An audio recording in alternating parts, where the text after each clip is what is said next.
आर्थिक उदारीकरण को लेकर आज से ठीक 22 साल पहले एक नई इबारत लिखी गई थी। आज ही के दिन यानी 24 जुलाई 1991 को देश की अर्थव्यवस्था को सुधारने की मंशा से घरेलू बाजार को विदेशी पूंजीपतियों के लिए खोला गया था। हालांकि उस समय पीएम थे पीवी नरसिम्हा राव, लेकिन क्रेडिट ले गए उनकी सरकार में वित्त मंत्री रहे मनमोहन सिंह।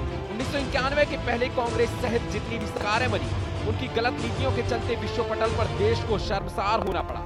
देश की हालत इतनी खस्ता थी कि बैंक ऑफ इंग्लैंड से लोन लेने के लिए देश का 47 टन सोना गिरवी रखना पड़ा था। आइए हम आपको बताते हैं कि ये उदारीकरण किस पेड़ पर लगने वाली बला है। ये वैश्वीकरण की कोख से पैदा होने वाली चिड़िया है। भूमंडलीकरण, उदारीकरण, आर्थिक सुधार, नई आर्थिक नीति आदि ये नामों से जाना जाता है। वैश्वीकरण का मूल मंत्र है मुक्त बाजार, यानी बिना किसी सरकारी रोक टोक के एक देश की चीजों का दूसरे देश में आना जाना।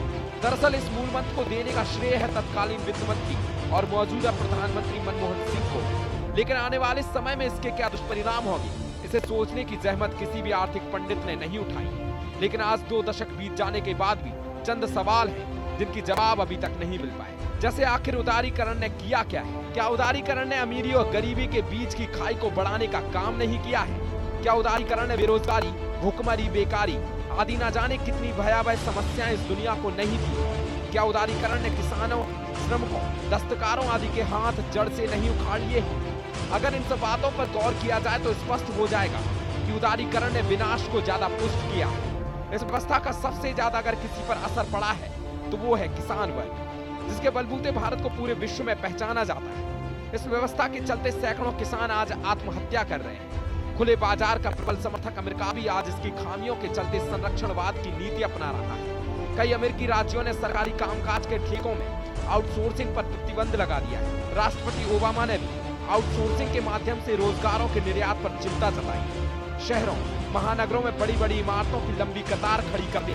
सड़कों पर सरपट दौड़ती गाड़ियों की श्रृंखला देखकर खुश होना भारत जैसे कृषि प्रधान देश का सूचक नहीं है। ऐसे में हमें मजबूत अर्थव्यवस्था की स्थापना के लिए न केवल आधुनिक बल्कि पुरानी विचारधाराओं और चीजों की समान सहभागिता पर जोर देने की जरूरत है।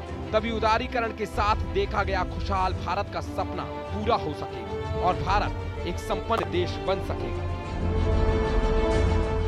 सुदर्शन न्यूज के लिए प्रदीप शुक्ला की रिपोर्ट।